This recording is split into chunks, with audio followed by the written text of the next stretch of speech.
Estamos aquí de nuevo, vamos a empezar a hacer estudios bíblicos de nuevo y vamos a hablar hoy sobre la presencia de Dios. Vamos a hacer un estudio bíblico sobre la presencia de Dios. Y para eso vamos a hablar del Antiguo Testamento. A mí personalmente me gusta el Antiguo Testamento porque es la historia de nuestros antepasados creyentes, hijos de Dios, y nos vamos a centrar en la historia de Moisés, que será la persona que he escogido. Hablaremos de otros muchos, pero de Moisés, para poder hablar de la presencia de Dios. Y esta historia está basada en Éxodo 15, capítulo 15 al capítulo 25, ¿vale? Vamos a ponernos en contexto. Moisés, sabemos todos, que recibe los 10 mandamientos. Esto es lo que nosotros conocemos de Moisés. En el libro de Éxodo lo podemos encontrar.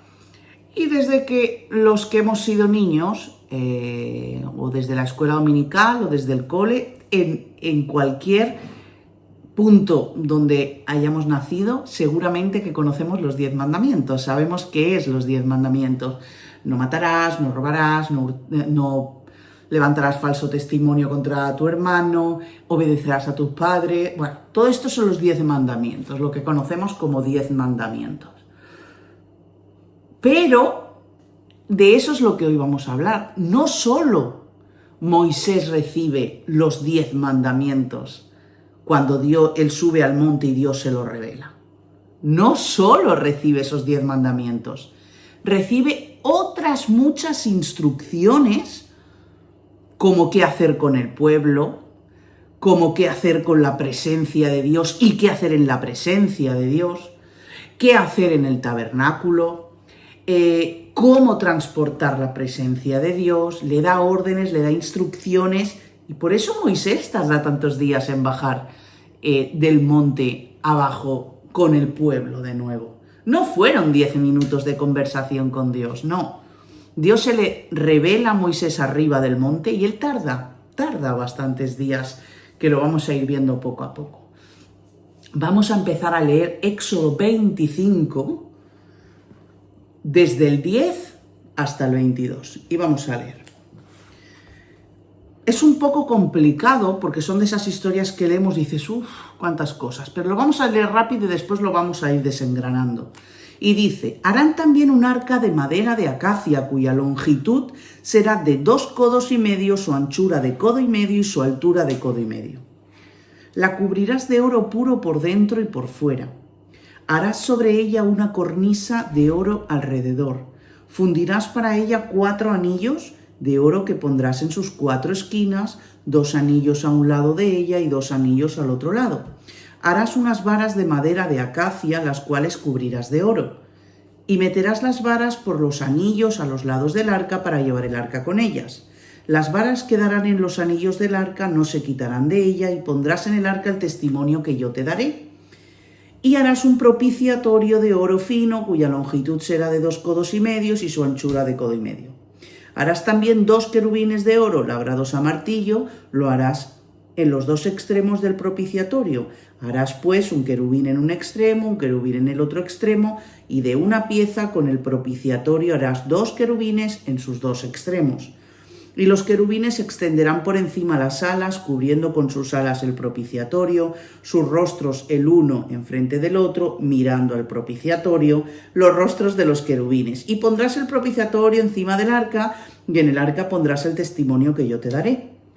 Y de allí me declararé a ti, hablaré contigo sobre el propiciatorio, de entre los 2 querubines que están sobre el arca del testimonio, para lo que yo te mandaré para los hijos de Israel.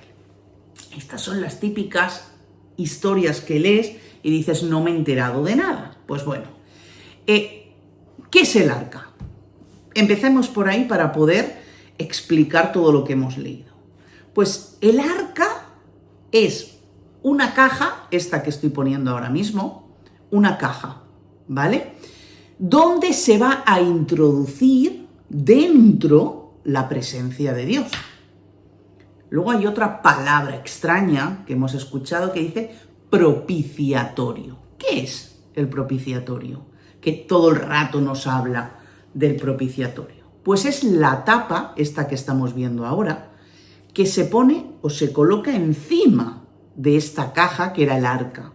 ¿De acuerdo? Entonces tenemos la caja donde se mete la presencia de Dios y la tapa, que es el propiciatorio, que mantiene cubierta la presencia de Dios, que es esta imagen que os estoy poniendo ahora mismo. ¿Vale? ¿Qué significa el arca? Que hemos leído varias veces, al lado del arca, al otro lado del arca, y el arca, y el arca, y el arca. Pues, ¿qué dice la palabra? Que es de madera de acacia, revestida de oro, con cornisa de oro, con 4 anillas de oro, con 2 varas de oro para transportarla. Esto es la presencia de Dios, es la manifestación de Dios al pueblo. En ese caso, en aquella época, así se transportaba la presencia de Dios.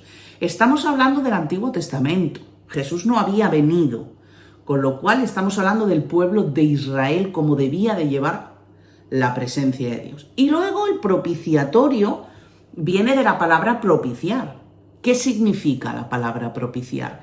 Significa aplacar, cubrir, cancelar, redimir. Esto es lo que significa el propiciatorio.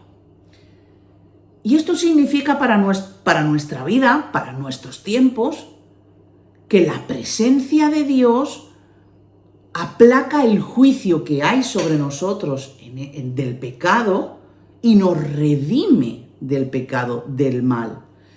¿Cómo? En estos tiempos es a través del sacrificio de Jesús. Él perdona nuestros pecados, los borra y nos redime y nos da una nueva oportunidad. ¿De acuerdo? Es decir, que allí donde va la presencia de Dios, y si nosotros transportamos la presencia de Dios, nosotros vivimos bajo esa remisión, bajo esa protección, esa cancelación del mal en nuestra vida. Y Dios nos da una nueva oportunidad. ¿Por qué en todo esto el arca es tan importante? Sí, vale, hablamos del arca, de la presencia de Dios, pero ¿por qué el arca? ¿Por qué se especifica tantas cosas sobre el arca donde tenía que ir la presencia de Dios? Pues es que dentro no solo iba la presencia de Dios. Dentro, mira, vamos a ir al Nuevo Testamento. Sí, el Nuevo Testamento, Hebreos 9. Hebreos 9, versículos 3 y versículo 4. Mirad lo que dice. Tras el segundo velo estaba parte del tabernáculo llamada el lugar santísimo, el cual tenía un incensario de oro, el arca del pacto cubierta de oro por todas partes, en la que estaba dentro, leer, una urna de oro que contenía el maná, la vara de Aarón que reverdeció y las tablas del pacto. Vamos a ver, dentro del arca, en el Antiguo Testamento no iba solo la presencia de Dios invisible a los ojos humanos. Dentro iban las tablas del pacto. Esas tablas son las que recibe Moisés arriba cuando va al monte y cuando Dios le dices al pueblo que no matarán, que no robarán, y empieza a redactar las tablas de la ley, que son los 10 mandamientos. ¿Y eso qué significa? ¿Qué significado tiene? Pues significa la ley de Dios, el orden de Dios, lo que Dios exigía al pueblo. Dice que también, en esta versión que es la Reina Valera, nos dice que estaba el maná, pero hay otra versión que dice el vaso del maná. ¿De acuerdo? El maná, cuando el pueblo de Israel camina 40 años por el desierto, la palabra dice que Dios los alimenta con el maná. Pues este vaso representa para el pueblo dentro del arca el sustento que Dios da. Estaba la ley, estaba el sustento de Dios y también dice que estaba la vara de Aarón. La vara de Aarón, cuando el pueblo de Israel sale de Egipto, con esa vara se abre el mar. Es decir, se hizo un milagro con esa vara. Y eso es lo que está significando la vara dentro del acto, del arca. La presencia de Dios, la ley, el sustento y, por último, los milagros, lo sobrenatural que Dios nos da.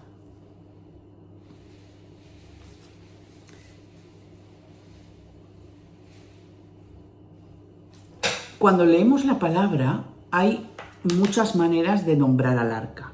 Es decir, que cuando diga arca del pacto, cuando diga arca del testimonio, cuando diga arca de la presencia de Dios, todo esto dice lo mismo.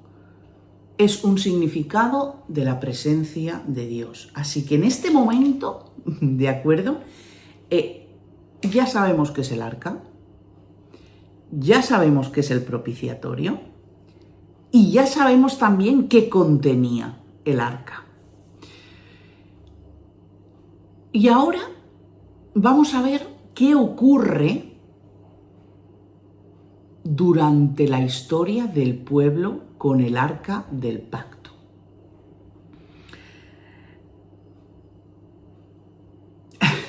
El arca no solo se quedó allí en el pueblo, a través de los años de la historia se ha movido más. Vamos a ver. Primeramente, el pueblo de Israel está en Egipto, está esclavo y Dios los saca de Egipto, de la esclavitud, y los manda al desierto, ¿de acuerdo? Pues ahí primero sale el arca y el pueblo de Israel va detrás del arca, va detrás de la presencia de Dios, es decir, que el arca abre el camino al pueblo de Israel. Esto lo encontramos en Números 10:33. Vamos a leerlo. Números 10:33. Mirad qué dice. 33. Así partieron del monte de Jehová camino de 3 días, y el arca del pacto de Jehová fue delante de ellos camino de 3 días, buscándoles lugar de descanso. Salen de la esclavitud con el arca delante. Y el pueblo, conocemos esta historia, el pueblo da vueltas y vueltas y vueltas y vueltas durante 40 años en el desierto y por fin entra a la tierra prometida, ¿de acuerdo? Es decir, que el arca ya lleva 40 años dando vuelta y guiándoles a dónde tener que ir. Siempre iba por delante. Entran en la tierra prometida, ¿de acuerdo? Y en ese momento el pueblo de Israel coloca el arca en Silo. Eso dice la palabra. La coloca allí. Y esto está en Josué 18:1. ¿De acuerdo? Ahí dice que la dejan. Silo era un pueblo, lo dejan allí, en ese pueblo, y es donde se tiene que quedar. Bueno, no es un pueblo, era como una aldea. Allí es donde tiene que quedarse la presencia de Dios, ¿de acuerdo? Y luego dice que pasan muchos años situada allí en Silo. Pero conocemos la historia de los filisteos, ¿verdad? Pues cuando han pasado muchos años que ese arca está allí, están en guerra con los filisteos. Y los filisteos conocían del arca, conocían que el pueblo, mientras tenía la presencia de Dios, a ellos no le iban a poder ganar, porque la presencia de Dios estaba con ellos. Y los filisteos dicen, esta gente tienen el arca del pacto, tienen la presencia de Dios y por eso tienen suerte, porque la presencia de Dios los protege. Pues mira, los vamos a robar, las robamos, nos quedamos la presencia de Dios y así, contra todos los pueblos que nosotros peleemos, ganamos. Y así ocurre. Vamos a leer Primera de Samuel 1 y 2. Primera de Samuel 1 y 2. Aquí está. Vamos a ver. Primera de Samuel primero vemos en el capítulo 1 el nacimiento de Samuel y en el capítulo 2 vemos la historia que yo os estoy contando ahora, que es el cántico de Ana, el pecado de los hijos de Eli. Bueno, y estas cosas las encontramos. Yo lo digo esto para que es un estudio bíblico, no me voy a poner aquí a leer 3 capítulos, pero está aquí en la palabra y lo podéis corroborar conmigo. Ellos cogen la presencia de Dios y se la llevan. ¿Y qué le pasa a los filisteos? Pues que se están dando cuenta que siguen las guerras, se llevan la presencia, la tienen ya ellos, los filisteos, y el pueblo de Israel ya no tiene la presencia de Dios. Y ellos siguen luchando, intentando conquistar pueblos, intentando conquistar ciudades, pero no está surgiendo efecto. Por mucho que tienen la presencia de Dios, no solo pierden, ya perdían antes, pues ahora no solo pierden, sino que tienen ruina, no ganan, no pueden acceder a otros pueblos a saquearlos y a quedarse con las riquezas. Y uno dice, oye, mira, es mejor que devolvamos esto, vamos a devolverlo porque si antes estábamos mal, ahora todavía estamos peor. Y todo esto está, como he dicho, 1 Samuel 1, 2, incluso parte del 3 también. Y dice, bueno, mira, vamos a devolverlo. Devolvemos el arca porque no nos funciona. Y efectivamente, cogen el arca, van de camino a volverla, la iban a devolver a Silo. ¿Y qué pasa? Que en el camino les roban el arca, les roban la presencia de Dios. Y la llevan los ladrones a la casa de Abinabat. ¿Vale? Eso es lo que dice la Escritura en estos capítulos. Y ahí se queda una larga temporada. Y luego os suena el rey David, ¿verdad? Bueno, pues cuando el rey David es rey, ya no es David, es el rey David, él manda a buscar el arca del pacto y que la traigan y que la dejen en el templo de Salomón. Esta historia que os estoy contando del rey David, que manda a que cojan el arca del pacto, que cojan la presencia de Dios, que la traigan y que la dejen allí. Esto está en Primera de Reyes. La mayoría de capítulos es la historia del rey David y ahí lo podemos ver. Y bueno, hasta aquí es la historia del arca. Hasta entonces es la historia del arca. La historia ha estado dando tumbos por años, por siglos y por generaciones. Pero nos situamos donde estábamos, ¿de acuerdo? Hacia atrás, en Éxodo 32. Ahora estamos aquí, en el contexto de que el pueblo de Israel, Dios le había dado órdenes a Moisés de qué es lo que tenía que hacer con el arca, cómo la tenía que hacer, hacia dónde se tenía que dirigir y cómo tenía que actuar. ¿De acuerdo? Pues imaginaros, en ese instante está Moisés arriba en el monte, hablando con Dios. Y Dios dándole todas estas instrucciones. Y el pueblo, como no, está desesperado. Y este hombre que tarda tanto, y este hombre que no baja, que se piensa quedar toda la vida allí arriba en el monte, ¿qué pasa? ¿Que se ha olvidado de nosotros? Nuestro líder nos ha abandonado, porque ahí está hablando con Dios y que es que no se acuerda que tiene que venir, pero ¿cuánto tiempo va a tardar en venir? Hemos dicho que tardó muchos días en bajar. Pues vale, ¿y ahora qué hacemos? No tenemos líder. ¿Y ahora qué tenemos que hacer? Pues mirar lo que hace el pueblo. Es que es muy fuerte. El pueblo de Dios, el pueblo de Israel, el pueblo escogido por Dios para llevar su presencia. Ese pueblo que ya había, Dios lo había sacado de la esclavitud. Dios los había sacado de allí. Ese pueblo se presenta delante de Aarón, el de la vara de Aarón. Pues se presenta delante de Aarón y le dice, oye, Aarón, que es que Moisés está tardando la vida en bajar, está tardando muchísimo tiempo en bajar. Y mientras Dios está entretenido con Moisés hablando de no sé qué, ¿nosotros qué? Nosotros estamos abandonados, nosotros no tenemos Dios. ¿Qué te parece, Aarón, si nos fabricas un Dios? Porque claro, si Dios está con él, no puede estar con nosotros a la vez. Pues es muy fuerte. El pueblo de Israel coge los pendientes, anillos, pulseras, collares, objetos que ellos llevaban de oro. Y no solo lo cogen, lo funden, lo meten al fuego, lo funden, lo hacen líquido y construyen un Dios. el becerro de oro. Eso está en Éxodo 32. Lo construye el pueblo.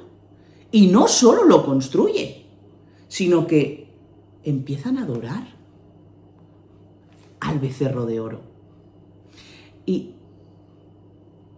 yo es que Aarón, que el pueblo ya estaba acostumbrado a quejarse. El pueblo, Dios los saca de la esclavitud y siguen pensando en que antes comían mejor que ahora, a pesar de que Dios les daba el maná.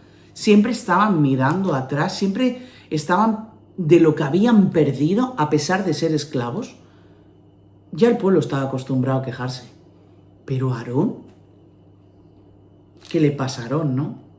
Nos podemos pensar, pero está pasando totalmente de Dios. ¿Cómo se le ocurre decirle al pueblo que haga que sí, que pues fundir eso y adorarle?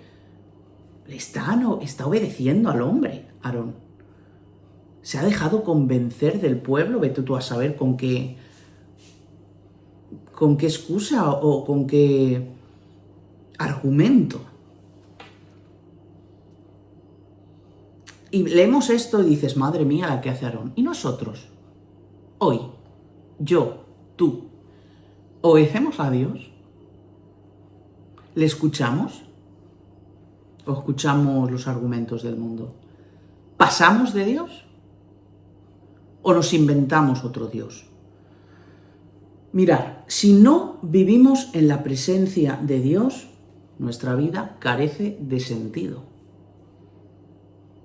El pueblo se encontró sin sentido y en vez de buscar a Dios, al que era el real, se ponen a hacer un Dios porque tenían necesidad. Aarón acepta, Aarón construye y no queda así, sino que Aarón y el pueblo adoran al becerro de oro. Adorar a una estatua. Ellos conocían. Seguimos en Éxodo, Y yo pienso, ¿y qué diría Moisés? Esta gente pensarían, ¿qué dirá? ¿Moisés vendrá? ¿Moisés llegará a bajar? ¿O no va a venir? ¿Pero qué pensaría Moisés el día que ese hombre llega a bajar y se encuentra que ha estado 30, 40 días orando al Señor, hablando con Dios? Y esta gente ya tienen un Dios y ya le están adorando. Y han convencido a Aarón, que era uno de los que eran líderes del pueblo. Era el ayudante, digamos, que tenía Moisés. Mirad, el pueblo realmente estaba buscando protección, cobertura, que les guiaran, que les diera de comer, que su ropa no se desgastara, que les dieran todos sus deseos. Pero es que no estaban buscando a Dios, estaban buscando su propio interés, estaban buscando aquellas cosas que ellos querían tener. Y nosotros muchas veces hacemos lo mismo, buscamos a Dios para que nos dé salud, buscamos a Dios para que nos vaya todo bien, buscamos a Dios para que nos dé economía, para que nos dé bendición, para que nos quite la ansiedad. ¿O para qué estamos buscando a Dios? Vamos a leer, que seguimos en Éxodo. Éxodo 33. Éxodo 33, del 12 al 15. Mirad. Éxodo 33, del 12 al 15. Y dijo Moisés a Jehová, mira, tú me dices a mí, saca este pueblo, y tú no me has declarado a quién enviarás conmigo. Sin embargo, tú dices, yo te he conocido por tu nombre y has hallado también gracia en mis ojos. Ahora pues, si yo he hallado gracia en tus ojos, te ruego que me muestres ahora tu camino para que te conozca y para que halle gracia en tus ojos. Y mira que esta gente es pueblo tuyo. Y él dijo, mi presencia irá contigo y te daré descanso. Y Moisés respondió, si tu presencia no ha de ir conmigo, no nos saques de aquí.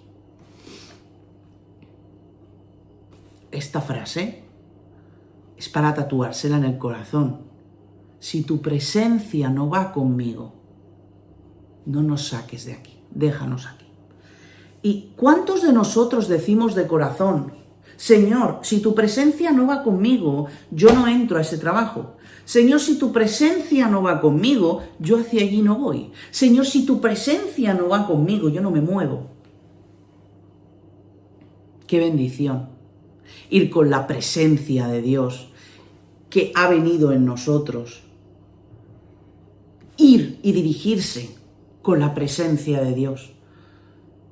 Y mirar, no se va a la iglesia a buscar la presencia de Dios. Y diréis, uy, ¿qué está diciendo? Sí, no se va a la iglesia a buscar la presencia de Dios. Y no es contradictorio lo que estoy diciendo. Pero lo que sí es, nosotros vamos a la iglesia con la presencia de Dios ya desde casa, desde nuestra intimidad. Y allí se puede manifestar en amor, en paciencia, en entrega a los demás. Y no solo a la iglesia. La presencia de Dios viene con nosotros a nuestro trabajo, a los colegios de nuestros hijos, a los institutos, a las universidades. Y sabéis una cosa buena, que es que ya no tenemos la presencia de Dios metida en un frasquito. La presencia de Dios está dentro de nosotros. La presencia de Dios vive en nosotros, vive en nuestros hogares. ¿Y cómo? Me puedes preguntar, ¿y cómo llevo yo esa presencia de Dios? Pues hemos dicho que en la presencia de Dios no iba solo ella. Iba otros 3 objetos, que era la vara, que significaban los milagros de Dios. Iban las tablas de los 10 mandamientos, que era la ley de Dios. Y iba el maná, que representaba el sustento que Dios daba.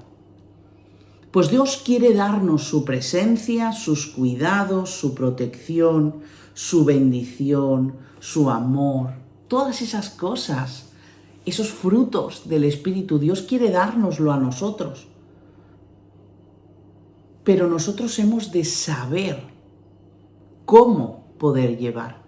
Por eso hago esta pregunta: ¿cómo podemos llevar la presencia de Dios hoy en día? Aparte de lo que hemos leído, aparte de que la presencia de Dios daba vueltas, durante la historia dio vueltas, y el arca se fue de un lado, la robaron, la volvieron a robar, luego se fue al templo.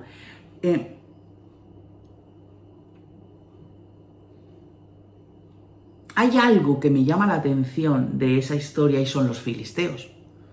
Los filisteos roban la presencia de Dios porque saben que es la presencia de Dios y que acompaña al pueblo de Dios, y que por eso al pueblo de Dios no le engaña a nadie, ni le gana a nadie. Le va mal con la presencia de Dios. Y dices, pero la presencia de Dios es poder. La presencia de luz es luz. La presencia de Dios es que todo va bien. ¿Cómo que a esta gente, por mucho que la hayan robado? Es la presencia de Dios. Todo lo que toca, todo lo que está en la presencia de Dios es afectado para bien, no para mal. ¿Por qué? Pues mira, cuando Dios le está dando esas instrucciones que hemos leído antes, si seguimos leyendo, no quiero... En Éxodo 25, del 10 al 22, son las instrucciones del arca. Si seguimos leyendo, a partir del 23 para adelante, le dice Dios a Moisés: mira, estas son las instrucciones para el arca, pero hay unas varas que hemos leído, ¿no? Que era para transportar la presencia de Dios. No saquéis las varas. Cada vez que vayáis a transportarla con las varas. Nunca saquéis esas varas que van por los anillos dorados.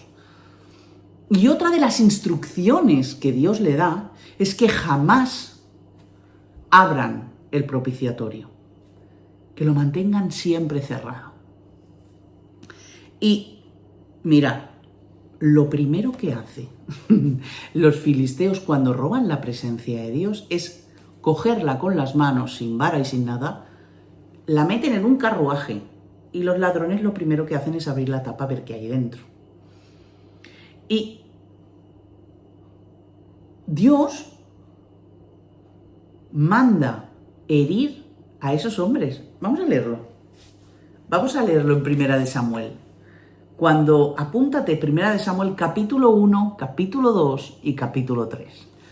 Es extenso, pero ahí está la historia. Dios manda herir a esos hombres. Y ahora yo pregunto, ¿qué importancia le damos a la presencia de Dios? Nos da igual abrirla en cualquiera, aunque Dios te haya dicho que no. Nos da igual llevar la presencia de Dios y meternos a la discoteca con la presencia de Dios. Nos da igual drogarnos llevando la presencia de Dios. O nos da igual, venga a emborracharnos en el bar, pero yo llevo la presencia de Dios. ¿Dónde llevamos la presencia de Dios? ¿Qué importancia le damos a la presencia de Dios? Y lo siento por lo que voy a decir, pero la presencia de Dios no es el discernimiento que tú tengas, ni lo que tú sientas de parte de Dios, ni ¡ay, qué sentido en la presencia de Dios! Un tembleque, unas ganas de llorar. Eso no es la presencia de Dios. Lo siento muchísimo. La presencia de Dios no es un circo. Y Dios lo dice claramente. Lo vemos en la historia. Le da instrucciones claras de cómo llevar la presencia de Dios.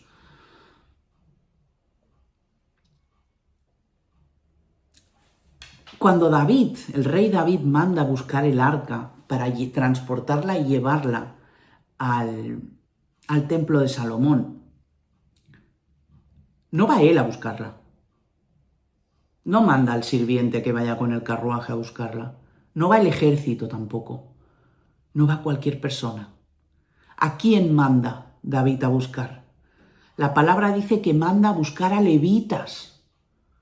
Y les dice a los levitas, por favor, ir y recoger la presencia de Dios y llevarla al templo. Otro día vamos a hablar de quiénes eran los levitas, por qué vivían en el templo, por qué no salían del templo y vivían de las ofrendas que daba el pueblo al templo. Cogió a personas santificadas para ir a buscarlo. Es decir, que David ya sabía la importancia que tenía la presencia de Dios. David ya había vivido muchas cosas y se había dado cuenta de que con Dios no se podía jugar. La presencia de Dios ha de estar en nuestro templo y no es la iglesia. Tu templo no es tu iglesia, tu templo eres tú. Hemos de aprender a transportar la presencia de Dios con obediencia y con cuidado de que nadie nos la robe.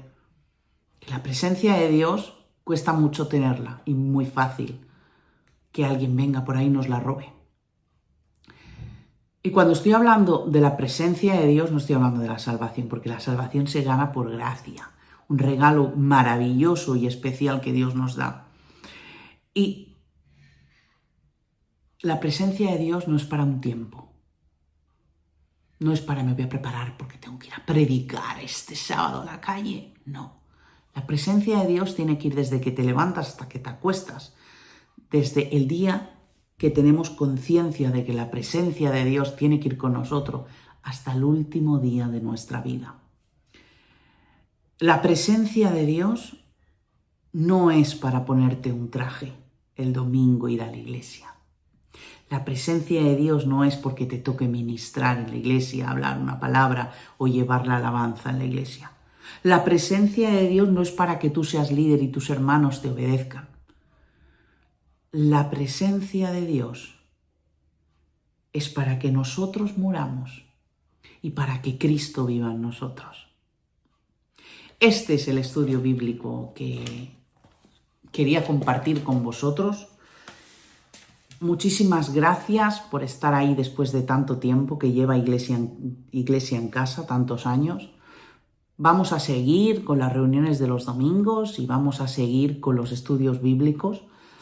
Se anunciará a través de nuestras redes sociales, aquí abajo os las dejo, es el Instagram de Iglesia en Casa y el YouTube, por donde estáis viendo este canal, que también podéis suscribiros. Así que el Señor os bendiga muchísimo y 1000 bendiciones.